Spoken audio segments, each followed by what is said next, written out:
Assalamualaikum dan selamat sejahtera. Bersama saya Nur Syahrina binti Muhammad Zawawi di dalam studio iDoktor.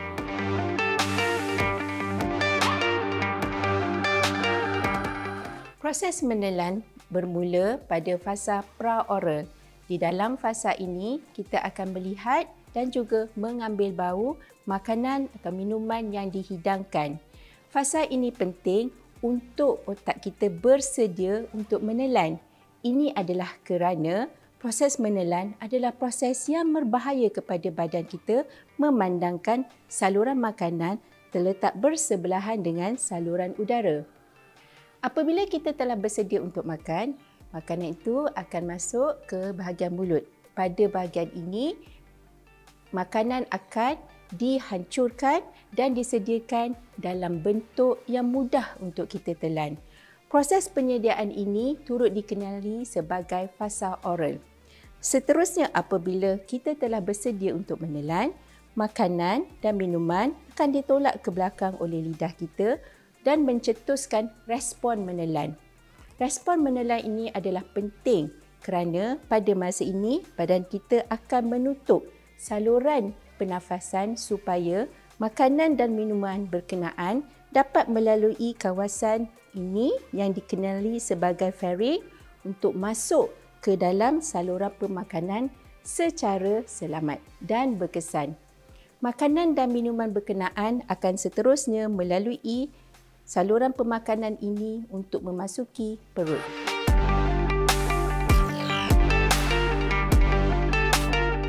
Masalah menelan bermaksud kesukaran untuk makanan atau minuman dipindahkan daripada mulut untuk memasuki saluran pemakanan sehingga ke perut.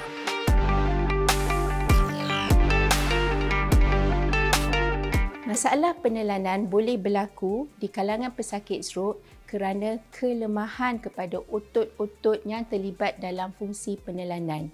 Selain itu, masalah penelanan juga boleh berlaku jika pergerakan di antara otot-otot yang terlibat tidak berlaku secara koordinasi yang baik. Masalah penelanan juga boleh berlaku jika deria rasa yang terlibat dalam sistem penelanan terjejas atau kurang efektif.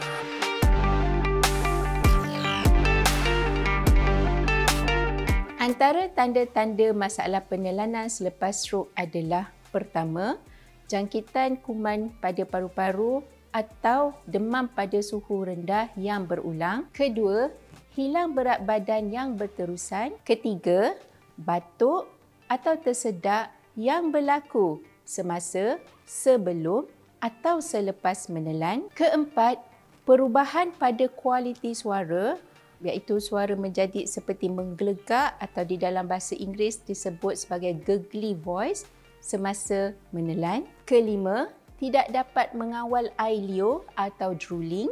Keenam, mengambil masa untuk makan atau minum pada jangka masa yang lebih lama daripada biasa. Ketujuh, rasa tersangkut di leher jika makan atau minum.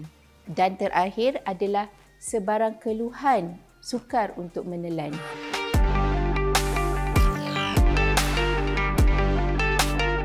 Pengambilan nutrisi yang cukup adalah penting untuk menyokong proses penyembuhan pesakit selepas berlakunya strok.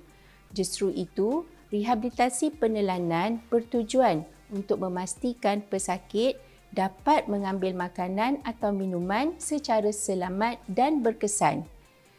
Ini akan membantu untuk mencegah berlakunya jangkitan kuman pada paru-paru ataupun aspiration pneumonia, kekurangan air atau dehidrasi dan juga kekurangan nutrisi atau malnutrisi. Selain itu, proses penelanan yang baik juga akan mempengaruhi kualiti hidup pesakit. Justru itu, terapi yang dijalankan akan menyumbang kepada kualiti hidup pesakit selain daripada mencegah berlakunya masalah emosi yang mungkin timbul akibat kesukaran menelan.